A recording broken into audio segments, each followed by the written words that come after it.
तो अभी हम मौजूद हैं हमारे न्यूज़ रूम अनादि टीवी के न्यूज़ रूम में और हमारे साथ मौजूद हैं आईजी भोपाल जयदीप प्रसाद साहब, जिन आपको बता दें जयदीप प्रसाद साहब भोपाल के साथ साथ उनके अंडर में राजगढ़, विदिशा, सीहोर भी आता है। तो आज हमारे ऑफिस का निरीक्षण करना है और हमारे जब निरीक्षण करने आते हैं तो एक हमारी जो परंपरा है कि ऑफिस का स्टाफ जो रहता है, न्यूज़ रूम का स्टाफ अपने अपने जो क्वेश्चन होते हैं, सवाल होते हैं, वो ज़रूर मेहमान से पूछते हैं। तो इसी तरह आज हमारे जो मेहमान हैं आईजी भोपाल जयदीप प्रसाद साहब, उनसे भी हमारे स्टाफ और जो न्यूज़ रूम खासतौर से न्यूज़ रूम में जिसमें हमारे इनपुट है, आउटपुट है और खास रिपोर्टर्स हैं, कॉपी एडिटर हैं, सब अपने अपने मन की बात आईजी साहब से करेंगे और मन के जो सवाल है वो ज़रूर करेंगे। बहुत बहुत स्वागत है आईजी साहब आपका हमारे अनादि न्यूज़ रूम में। सबसे पहला सवाल तो मैं ही कर लेता हूँ आपसे कि कानून व्यवस्था को लेकर आपने जो प्लानिंग्स की हैं, ट्रैफिक को लेकर आपकी प्लानिंग से भोपाल शहर को लेकर चूँकि एक मेट्रो सिटी की तरफ बनता जा रहा है, तो ट्रैफिक की एक जो सबसे बड़ी समस्या है, तो ट्रैफिक को लेकर आपने कई प्लानिंग्स की थी, उनको इम्प्लीमेंट को लेकर क्या माना? सबसे पहले तो मैं आपको धन्यवाद और बधाई देना चाहता हूं कि आपने जो न्यूज़ रूम में मुझे अवलोकन कराया, एक ये हाईटेक न्यूज़ रूम अनादि टीवी का, तो देख के मुझे बहुत खुशी हुई। आपके पूरे टेक्निकल पर्सनल लगे हुए हैं और लगातार 24/7 काम करते हैं। जैसा पुलिस का काम होता है वैसा ही प्रेस का, मीडिया का भी होता है। आपने मुझसे पूछा कि ट्रैफिक के बारे में हम क्या नया कर रहे हैं। ट्रैफिक में के बारे में हमेशा कुछ ना कुछ करने की आवश्यकता होती है, क्योंकि बहुत ही growing field and demanding field है।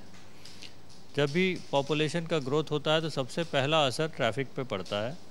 पॉपुलेशन का ग्रोथ होता है और गाड़ियों के पॉपुलेशन का ग्रोथ होता है, तो वो सीधे सीधे वो ट्रैफिक पे आते हैं। नए लड़के जब गाड़ी चलाना सीखते हैं वो भी सबसे पहले रोड को हिट करते हैं। तो ये एक अनवरत प्रोसेस है जब हमको ट्रैफिक एजुकेशन देना होता है लोगों को और ट्रैफिक इंजीनियरिंग की बात करनी होती है। ये सारी चीज़ों में बड़ा एक कोऑर्डिनेटेड एफर्ट चाहिए होता है। अभी ही चीफ सेक्रेटरी साहब की अध्यक्षता में एक बैठक बुलाई गई थी जिसमें ये निर्णय लिया गया कि बहुत सारा बेहतर कोऑर्डिनेशन की आवश्यकता है, जिसमें कि नगर निगम, पुलिस, प्रशासन ये सब मिलकर काम करेंगे। ट्रैफिक के सिग्नल्स हैं जैसे कि उसमें उसको एक यूनिफाइड बॉडी उसको इरेक्ट करेगी और उसका मेंटेन करेगी। इसी तरह से ITMS सिस्टम जो है उसको और बहुत बढ़ाने की ज़रूरत है, जो कि पुलिस के द्वारा संचालित किया जाएगा। बिल्कुल। तो हमारे साथ पारुल हमारे साथ मौजूद है। पारुल हमारे सर ये न्यूज़ हेड भी हैं और पूरे आउटपुट इनपुट की जिम्मेदारी भी नहीं कर। पारुल कुछ पूछना चाहेंगे आइए सर? सबसे पहले सर स्वागत है आपका अनादि न्यूज़ रूम में। जिस तरह से हम देख रहे हैं अपराध का ग्राफ हमने मध्य प्रदेश में देखा, सरकारें कोई भी हो लेकिन अपराध कम होने का नाम नहीं ले रहा है। आपकी तरफ से एक्टिविटीज़ हम देखते हैं, जब भी ड्राइव करते हैं हमें दिखते हैं पुलिस वाले बाकायदा खड़े हुए अपनी ड्यूटी निभाते हुए। लेकिन क्या वजह आप मानते हैं इसके पीछे कि क्राइम का जो ग्राफ है लगातार बढ़ रहा है? कोशिशें तमाम हो रही हैं बावजूद इसके। पारुल, जहाँ तक क्राइम के ग्राफ की बात है, अगर हम भोपाल शहर या मध्य प्रदेश की बात करें तो बहुत ज़्यादा बढ़ोतरी नहीं है, क्योंकि क्राइम कोई भी अगर ये कहे कि क्राइम हम घट जाएगा तो संभव नहीं है, क्योंकि लगातार हमारे यहाँ पे पॉपुलेशन बढ़ रहा है, लोगों का आवागमन बढ़ा है और शहर की तरफ ज़्यादा पॉपुलेशन आ रहे हैं, मिक्स्ड पॉपुलेशन बढ़ता चला जा रहा है, तो क्राइम बढ़ता है। लेकिन क्राइम का जो बढ़ोतरी है उस पर हमारा कमांड होना चाहिए, वो है। आप देखेंगे कि मामूली वृद्धि हो रही है 2% से लेकर 4 या 5%, जो कि माना जाता है कि ये सामान्य है और वो एक्सेप्टेबल है। तो हमारी जो अगर वृद्धि है भी तो एक्सेप्टेबल नॉर्म में है। और दूसरी बात ये है कि जो हीनियस ऑफेंसेस हैं वो बहुत ज़्यादा कंट्रोल हुआ है। जैसे कि मैं 10 साल पहले मैं यहाँ पे SP रहा हूँ, उस समय जो लूट की वारदातें होती थी, चेन स्नैचिंग की वारदातें होती थी, लोगों में बड़ा खौफ होता था, वो ऐसी वारदातें नहीं होती हैं। उसके पीछे कारण ये है कि हम लोगों ने अपने आप को अपग्रेड किया है। जैसे कि CCTV कवरेज काफ़ी बढ़ा है हमारे शहर में। अभी 1500 CCTV कवरेज करता रहता है और आप देखते हैं कि बड़ी से बड़ी वारदातें होती है उसको हम लोग 1 या 2 दिन में डिटेक्ट कर लेते हैं। खामरा जैसा बड़ा केस अभी सॉल्व हुआ है। 2-3 दिन पहले ही हम लोगों ने एक बड़ा केस डिटेक्ट किया है, जिसमें कि अपराधियों ने गोली मारकर लूट करने की कोशिश की और उसमें बहुत बढ़िया टेक्निकल अपग्रेडेशन के साथ हम लोगों ने काम किया। तो ये है कि अपराध अगर हो भी जाते हैं तो उसको पकड़ने की सक्षमता है, हमारे पास कैपेबिलिटी है, ये इम्पोर्टेंट है। बिल्कुल, हमारे साथ सर जया भी हैं, आइए सर। तो जया जो हैं ये भी एंकर हैं सर। ये जया, ये इनके भी मन में कुछ सवाल थे आपको लेकर कि जब आपसे बात कर रहे थे कि आप आ रहे थे, तो जया का कहना था कि मेरे को मन में एक सवाल है जो आईजी सर से ज़रूर पूछूंगी। जी जया, क्या सर मेरा सवाल आपसे यह है कि क्योंकि हम लोग मीडिया से हैं तो खबरें पढ़ना हमारा काम है, और इस तरह की खबरें हम बहुत ज़्यादा पढ़ रहे हैं कि भोपाल की अगर बात की जाए तो चोरी की वारदातें बहुत बढ़ रही हैं।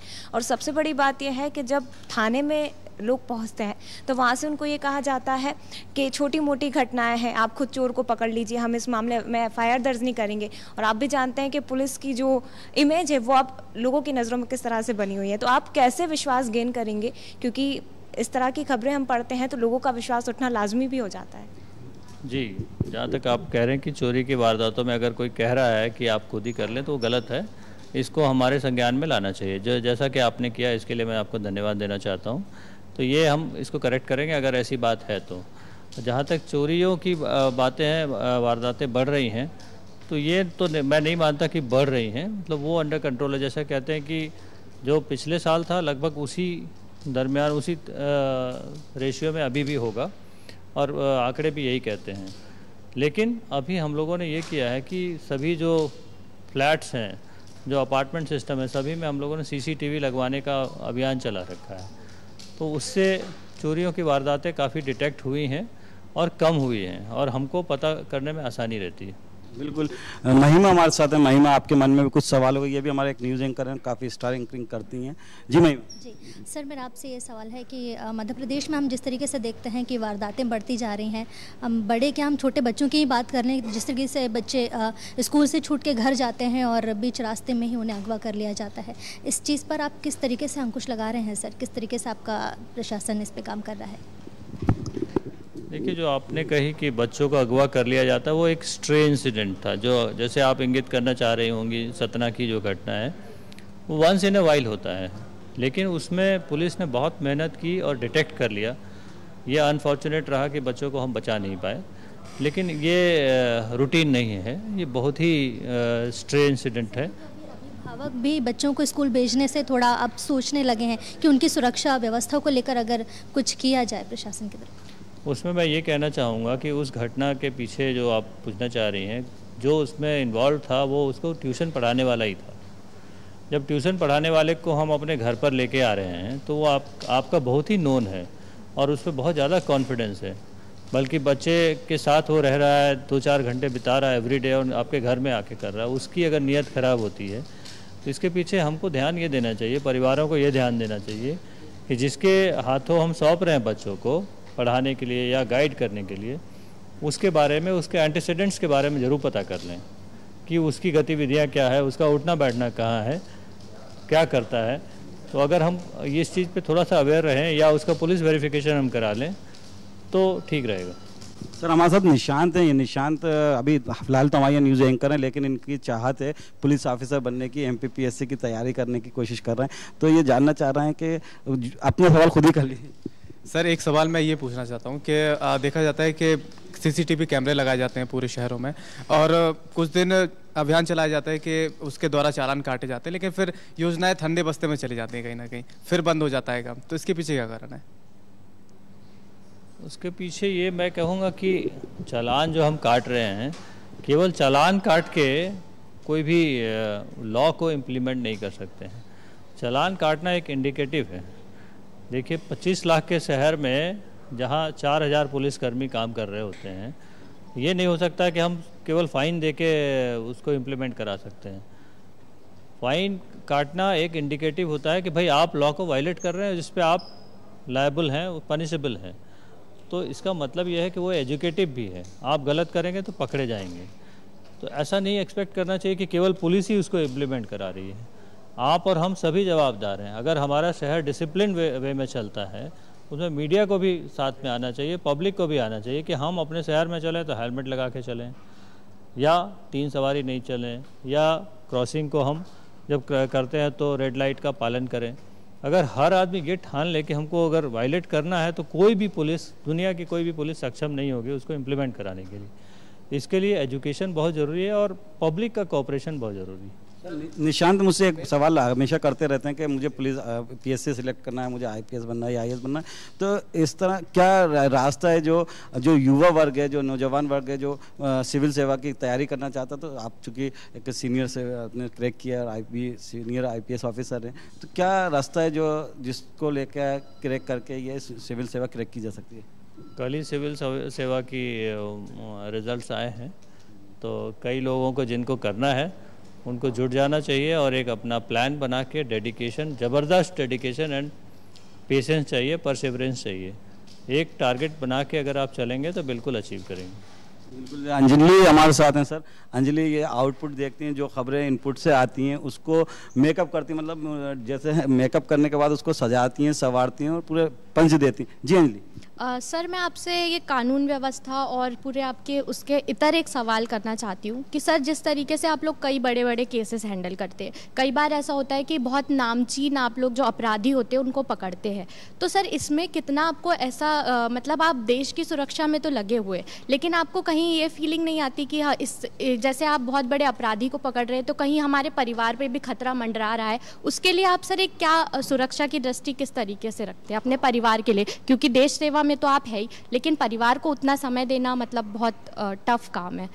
तो ये बड़ा मार्मिक सवाल है हमारे लिए, जिसके लिए कि माननीय मुख्यमंत्री महोदय भी अभी उसके लिए बड़े संजीदा हैं और इसीलिए एक सप्ताह में एक दिन की छुट्टी की भी घोषणा हुई है और जिसको हम लोग पालन कर रहे हैं, जो कि पूरा पुलिस परिवार उससे खुश है। सबसे बड़ी बात यह है कि हम जैसे वर्दी पहनते हैं तो हम ये भूल जाते हैं कि हम अपने परिवार के बारे में बेसिकली भूल जाते हैं और पूरा समाज ही हमारा परिवार हो जाता है। जब हम वर्दी लगा के निकलते हैं तो 24 आवर्स हमारा जॉब रहता है। कोई भी आप देखिए 25 लाख का शहर है, कोई भी घटना होती है उसके लिए हम परोक्ष या प्रत्यक्ष रूप से रिस्पॉन्सिबल अपने आप को मानते हैं और उस पर कार्रवाई करते हैं। जैसे कि कल रात में एक बहुत बड़ी फायर की घटना हुई होशंगाबाद में, तो होशंगाबाद भले हमारे जोन में नहीं है लेकिन हमारी जवाबदारी है कि उसको ठीक करें। तो यहाँ से रात में ईडी बीएचईएल से मैंने बात करके सबसे बड़ा जो फायर ब्रिगेड की टीम है वो मैंने रवाना कराया और जाके उसको कंट्रोल किया।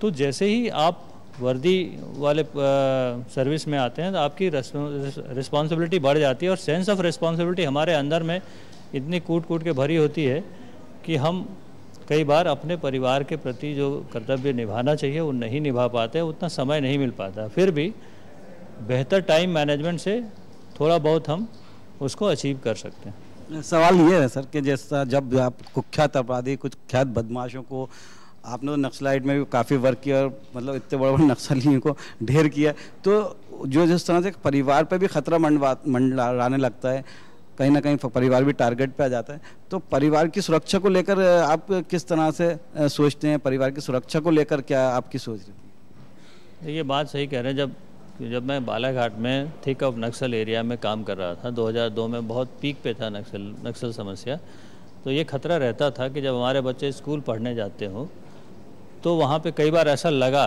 कि दे आर अंडर वॉच।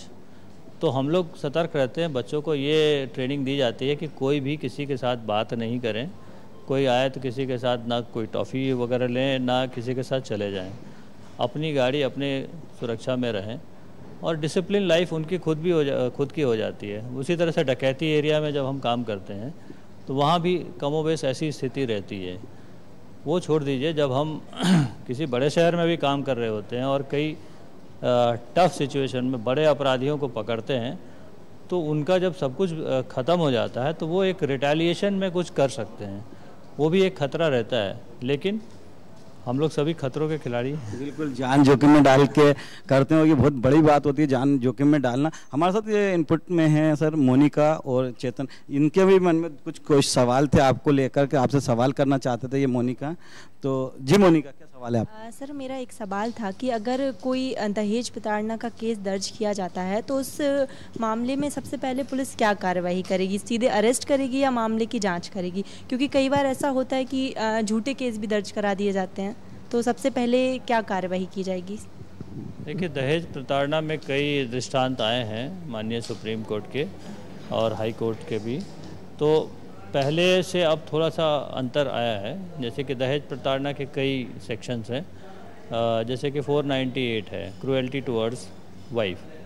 तो उसमें चूँकि अब परिवार का मामला होता है, ये देखा जाता है अगर महिला केस रजिस्टर करा देती है तो हमारे परिवेश में ये माना जाता है कि ब्रेक पॉइंट आ जाता है और उसको फिर से समझौता होना मुश्किल होता है। तो परिवार भी ये कहते हैं कि पहले हम समझा बुझा दिया जाए, तो हम परिवार परामर्श केंद्र में भेजते हैं। कोशिश ये होती है कि 1 आध महीने में या 2 महीने में समझा बुझा के आपस में वो रिलेशनशिप फिर से कायम हो जाए। लेकिन फिर भी अगर बात नहीं बनती है तो जांच के उपरांत उसमें कायमी की जाती है। तो जो जैसा ऑफेंस होता है, जैसे डोमेस्टिक वायलेंस का हुआ या दहेज मांगने की बात हुई, दहेज प्रताड़ना की हुई या क्रूएल्टी टुवर्ड्स वुमेन की हुई, तो उस तरह की धाराएं लगाई जाती है और उसमें कार्रवाई होती है। लेकिन कुछ जो बड़े गंभीर अपराध होते हैं जैसे दहेज हत्या, उसमें सीधे कायमी होती है। 304 भी बहुत ही एक पोटेंट धारा है और उसमें कायमी होती है और उसमें बेल भी नहीं होता। तो ये चेतन है सर, इनके भी मन में कुछ सवाल हैं पुलिस को लेकर। क्वेश्चन ये था कि आए दिन चेकिंग अभियान चलाए जा रहे हैं, पर आप सिर्फ मतलब पुलिस सिर्फ हेलमेट और लाइसेंस या गाड़ी के कागज़ की चेकिंग कर रही है, पर अगर कोई व्यक्ति है क्राइम करके आ रहा है, हेलमेट पहन के चले गया पुलिस के सामने, तो उसके लिए पुलिस क्या कार्रवाई करती है? हम सवाल किया सर, ये ज़रूरी है कि कई बार ऐसा होता है कि अपराधी हेलमेट पहन के निकल जाते हैं और जो आम लोग हैं वो चेकिंग में फंस जाते हैं। देखिए, बात यह है कि बहुत सारी चीज़ें हैं जो कि मोटर व्हीकल एक्ट में दी हुई है कि आपको हेलमेट लगा के चलना है, 3 सवारी नहीं चलनी है, ओवर स्पीडिंग नहीं करनी है, जंप नहीं करना है। तो जब हम अभियान चलाते हैं तो अभियान में सारी चीज़ें एक साथ नहीं हो सकती है। कभी हम हेलमेट पे कर सकते हैं, कभी 3 सवारी कर सकते हैं, कभी ओवर स्पीडिंग कर सकते हैं, कभी ड्रंकन ड्राइविंग पे हो सकता है, कभी सीट बेल्ट पे हो सकता है। तो लेकिन जब पुलिस रोड पे खड़ी होती है तो जो अपराधी होता है या जो वायलेटर होता है उसको ये लगता है कि हम कुछ भी वायलेट करेंगे तो पुलिस पकड़ लेगी। तो पुलिस का प्रेजेंस होना ये ज़रूरी नहीं कि हम केवल हेलमेट पे कार्रवाई करें तो बाकी पे हम छोड़ देंगे, ऐसा नहीं है। पुलिस का प्रेजेंस होने से कहते हैं ना कि चोर जो है उसको देख के हड़बड़ाता है तो वो फ़र्क पड़ता है। और वो तो कोई व्यक्ति क्या चोरी करके जा रहा है पहले से तो पता रहेगा नहीं, कोई इन्फॉर्मेशन रहती है चेकिंग के दौरान मिल जाए बहुत अच्छी बात है। लेकिन हमारे प्रेजेंस रहने से क्या होता है, कोई भी इन्फॉर्मेशन आई तो हमारी तत्परता के कारण हम उसको इंटरसेप्ट कर सकते हैं और तत्काल उस पर कार्रवाई कर सकते हैं। सर ये शिवी हैं, ये भी कुछ इनके भी मन में कुछ सवाल हैं, इनके मन में भी कुछ सवाल हैं। कोई भी इन्फॉर्मेशन आई तो हमारी तत्परता के कारण हम उसको इंटरसेप्ट कर सकते हैं और तत्काल उस पर कार्रवाई कर सकते हैं। सर ये शिवी हैं, ये भी कुछ इनके भी मन में कुछ सवाल हैं, इनके मन में भी कुछ सवाल हैं। जी सर मेरा सवाल ये है, जैसे कि नॉर्मल फेस्टिवल्स आते हैं तो हम हुए, आप हुए, मीडिया एंड पुलिस, ऐसा होता है कि हम फेस्टिवल्स के बाद उसको सेलिब्रेट करते हैं। जैसे अभी होली निकली तो हमारा उस time at a time present होना बहुत ज़्यादा ज़रूरी होता है, तो आप इसमें कैसे मैनेज करते हैं? इनका कहना है कि जैसे पुलिस अपने फील्ड में थी, पूरी सुरक्षा व्यवस्था थी, उसी तरह हम लोग ऑफिस में सबको होली की खबरों से रूबरू करा रहे थे। मतलब ये कह रहे हैं मीडिया के लिए भी कह रहे हैं? हाँ, पुलिस और मीडिया, जब मैंने पहले ही बोला कि दोनों का सिमिलर टाइप का रोल है, 24/7 रोल रहता है। जिस समय जब उत्सव मना रहे होते हैं लोग तो हम उत्सव को लॉ एंड ऑर्डर के रूप में देखते हैं पुलिस पॉइंट ऑफ व्यू से, आप उसको न्यूज़ के रूप में देखते हो। जो इम्पॉर्टेंट चीज़ है उसको हम मिस नहीं कर सकते। तो यही होता है कि फिर जब ये हो जाए उसके बाद हम मना लें। तो priority towards serving the nation, towards serving the people, वो फर्स्ट है। हम अपना प्रायोरिटी नेक्स्ट रखते हैं। जी राकेश, आप भी कुछ पूछना चाह रहे हैं? सर मेरा एक छोटा सा क्वेश्चन है। सर अभी हाल ही में सराबा कारोबारी के ड्राइवर को जो गोली मारी गई थी, उसमें जो मुख्य आरोपी था वो 3 साल से भोपाल में किराए के मकान में रह रहा था। तो पुलिस द्वारा ऐसे क्या प्रयास किया जा रहा है कि मकान मालिक किराएदारों की जो जानकारी वो पुलिस को दे, ताकि ऐसी घटनाएं ना घटें? उसमें आरोपी के मकान मालिक के खिलाफ भी कार्रवाई की गई है। जी सर। देखिए, उसमें पुलिस ने एक व्यवस्था बनाई है, पोर्टल दिया हुआ है, फॉर्म दिए हुए हैं कि जब आप अपने यहाँ पर किराएदार रखते हैं तो उसकी जानकारी पुलिस को दें। ये आपकी जवाबदारी है एज अ ओनर ऑफ मकान। तो अगर नहीं कोई देता है तो वो लायबल है, उसमें हम उसमें प्रोसिक्यूट कर सकते हैं, उसमें एक्शन ले सकते हैं। या अगर हर एक घर में जाके पुलिस अगर यही काम करे तो उतनी संख्या में पुलिस नहीं है। एक इम्प्रेशन देना होता है, लोगों को बताना होता है, ये लॉ है, ये नियम है, इसको पालन करना चाहिए और लोगों को एक जवाबदारी भी है। अगर आप किसी को रेंट में रख रहे हैं तो आपकी जवाबदारी, अगर आपने आतंकवादी को रखा हुआ है और कुछ पता चलता है जिसके बारे में आपने नहीं खबर करी, तो ये उनकी जवाबदारी है, उस पर हम एक्शन भी लेंगे। सर एक आखिरी सवाल है, चूँकि मेरा सवाल है आपसे कि जिस तरह से मध्य प्रदेश और पूरे देश में क्राइम बढ़ रहा है और क्राइम को बढ़ाने के लिए जो पुलिस का एफिशिएंसी है वो पूरी अपनी मेहनत करती है, लेकिन बावजूद क्राइम कंट्रोल नहीं हो रहा। कमिश्नर सिस्टम की बात करें तो कमिश्नर सिस्टम को लगातार लेके मामला उठता है, लगातार मांग की जाती है। हिंदुस्तान के 72 करीब शहरों में कमिश्नर सिस्टम लागू हो चुका है और उसकी सफलता भी सबके सामने आई है। काफ़ी उसकी वजह से क्राइम कंट्रोल भी हुआ, बड़े अपराधी भी बेनकाब हुए और पुलिस ने क्राइम को कंट्रोल किया। तो क्या वजह है कि मध्य प्रदेश, जैसे इंदौर की बात करें, भोपाल की बात करें, जबलपुर की बात करें, ग्वालियर, ये मेट्रो सिटी से भी ऊपर निकल गए, इनकी पॉपुलेशन 25 लाख से भी ऊपर हो गई। तो कमिश्नर सिस्टम कितना ज़रूरी है क्राइम को कंट्रोल करने के लिए मध्य प्रदेश में? देखिए, अगर हम पूरे हिंदुस्तान की बात करें और पुलिस कमीशन की बात करें, जो के बीच में पुलिस रिफॉर्म्स के कमीशन बनाए गए हैं, उनके रिकमेंडेशंस की बात करें तो उसमें हर एक में ये कहा गया है कि 10 लाख या उससे अधिक पॉपुलेशन वाले शहरों को कमिश्नर सिस्टम के द्वारा संचालित किया जाना चाहिए पुलिसिंग में। तो वो बात यहाँ पे कई बार उठी है और कई बार वो किन्हीं कारणों के बाद रुक गई है, लेकिन ये होना ही है, आज नहीं तो कल। ये शासन भी इसके प्रति संजीदा है और प्रशासन पुलिस भी यही चाहती है कि हमको बेहतर सेवा जिससे हम लोग पब्लिक को दे सकें, उस सिस्टम को लाना चाहिए। तो मैं समझता हूँ कि ये केवल समय की बात है, आज नहीं तो कल ये होना ही है। बिल्कुल कमिश्नर सिस्टम लागू होना चाहिए। तो ये थे हमारे साथ आईजी भोपाल जयदीप प्रसाद, जिन्होंने आज अनादि टीवी के ऑफिस में आकर न्यूज़ रूम में हमारे जो सहयोगी हैं, हमारे जो कलीग्स हैं, उनके सवालों का जवाब दिए और उनके जो सवालों, उनकी जो अंदर जो मंशा थी, उनको पूरा किया कि आखिर पुलिस का वर्किंग कैसे करती है, पुलिस क्राइम को कैसे कंट्रोल करती है, इन्हीं तमाम सवालों के जवाब दिए। बहरहाल आज इतना ही, कल फिर हाजिर होंगे एक नए मेहमान के साथ। दीजिए इजाज़त, देखते रहिए अनादि टीवी। नमस्कार।